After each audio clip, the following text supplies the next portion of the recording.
Hi ഗിസ്, hi, എല്ലാവരും സുഖമായിരിക്കണോ? എല്ലാവരും സുഖമായിരിക്കണേ.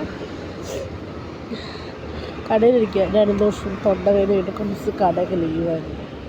പിന്നെ ഓണം കഴിഞ്ഞിട്ട് ഞാൻ വീഡിയോ ഒന്നും ചെയ്തിട്ടുമില്ല. ഒന്നുമില്ല, ചുമ്മാ. പിന്നെ ഇപ്പോൾ പുതിയ പുതിയ പാട്ടുകളൊക്കെ നല്ല വൈറലായിരുന്നു ഫേസ്ബുക്കിൽ. ആ ബേബി ബനാന, ആ സോങ്ങൊക്കെ.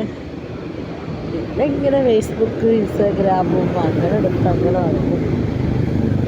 കടയിൽ പിന്നെ വെയിൽ കാര്യങ്ങളൊക്കെ ആണെങ്കിൽ ഇതങ്ങനെ ഓരോ കാര്യങ്ങളായിട്ട് ഇങ്ങനെ നെട്ടോട്ടത്തിലാണ്. അതുകൊണ്ട് പിന്നെ നമുക്ക് വീഡിയോ ചെയ്യാനുള്ള സമയം കിട്ടുന്നതാണ്. ഞാൻ ഈ പുതിയ പുതിയ വീഡിയോകൾ എല്ലാ ദിവസവും ചെയ്യും. വിചാരിക്കുകയാണ് സപ്പോർട്ട്